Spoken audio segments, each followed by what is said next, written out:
Olá, meu nome é Rosângela, eu sou psicóloga na Secretaria Estadual da Saúde. Atualmente coordeno o Comitê Estadual de Enfrentamento à Violência Sexual contra Crianças e Adolescentes do Rio Grande do Sul. Eu trago para vocês algumas orientações com relação à proteção de crianças e adolescentes nos abrigos temporários hoje instalados no estado em função da nossa situação de calamidade. Nós temos 827 abrigos identificados, sabemos que o número é maior e precisamos tomar algumas medidas para proteger crianças e adolescentes durante a sua estada nesses locais. Orientações importantes: que a criança ou adolescente seja sempre informado acerca das medidas que estão sendo tomadas de proteção para ela e a sua família, e que isso seja feito de uma forma empática, mostrando para ela que nós estamos sensíveis à situação de grande fragilidade que ela e a sua família estão vivendo. Outra orientação importante é acerca da organização desses espaços, que haja uma distribuição dos grupos a partir das suas especificidades. O que isso quer dizer? Que homens adultos fiquem em locais separados, crianças e adolescentes acompanhados também, e que crianças e adolescentes com suas famílias sejam sempre acolhidos juntos, protegendo esse vínculo familiar. Com relação à iluminação do espaço também, é fundamental que haja uma boa iluminação e os banheiros precisam ser identificados com uma placa bastante visível para todos. Então, o banheiro feminino e o banheiro masculino. Acerca dos banheiros ainda, a criança precisa sempre ir acompanhada de um responsável para o banheiro. Além disso, com relação à organização do serviço de modo geral, a gente orienta que haja uma pessoa de referência, que pode inclusive ser nomeada pelas próprias crianças e adolescentes, escolhida por elas, que seja referência para elas sempre que for necessário, que haja algum risco, alguma situação que elas considerem importante de ser levada, então que haja sempre essa figura nomeada, né, e reconhecida por todos dentro do abrigo, sobretudo por crianças e adolescentes. Também destacamos que crianças e adolescentes precisam estar identificadas com crachá, pulseira, onde haja o seu nome, o nome do responsável e também da instituição na qual ela está acolhida naquele momento.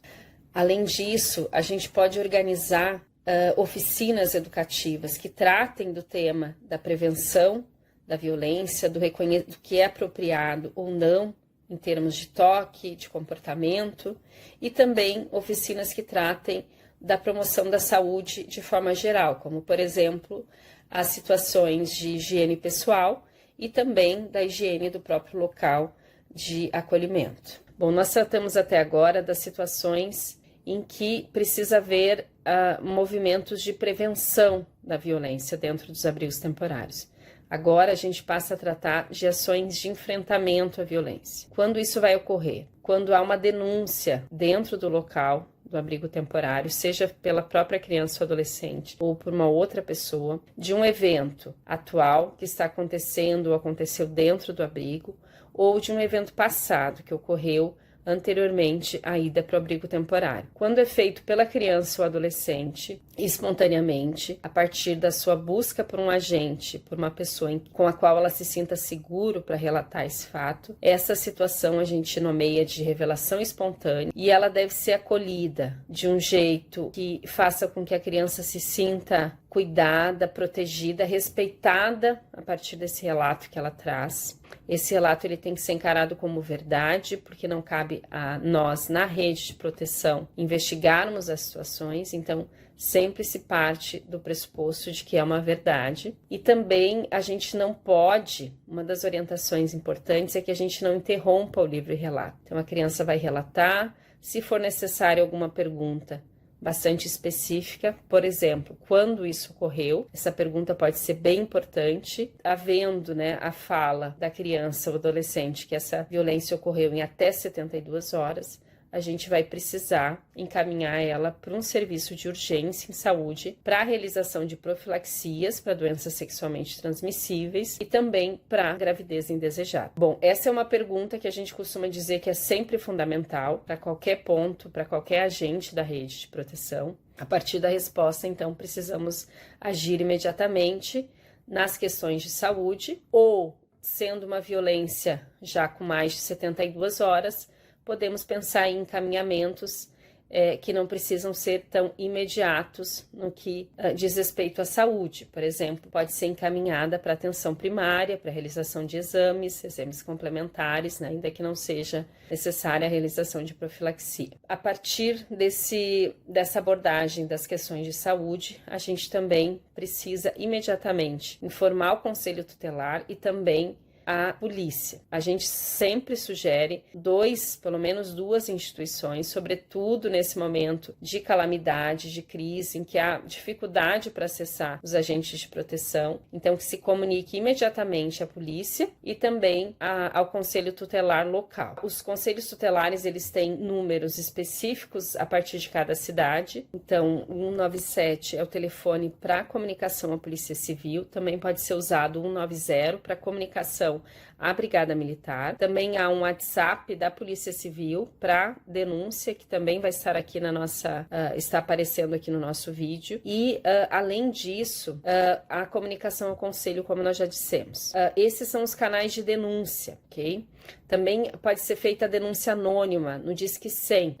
Se não há uma situação em que haja uma confiança, né, revelarmos essa situação ou encaminharmos essa situação a partir da gestão, por exemplo, do local, a gente pode fazer uma denúncia anônima no Disque 100, que também vai chegar até o Conselho Tutelar e também a autoridade policial. Bom, então, para finalizar, é fundamental implantar mecanismos dentro de cada serviço de acolhimento temporário para denúncias, para que as pessoas identifiquem, as famílias, crianças e adolescentes identifiquem, para se sentirem confortáveis e seguras para a realização de denúncias.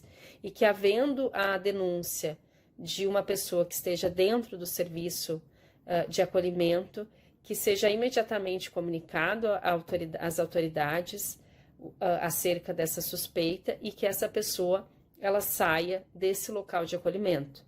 Não se deve permitir que essa pessoa suspeita continue acolhida junto com a suposta vítima. Então, de orientações gerais são essas. Nos nossos canais, a gente tem materiais orientadores, pedem que vocês possam ler e se atualizar a partir desses materiais. E nós temos cartazes também para serem fixados nos locais de acolhimento, que podem ajudar nessa organização dos espaços de forma a proteger crianças e adolescentes.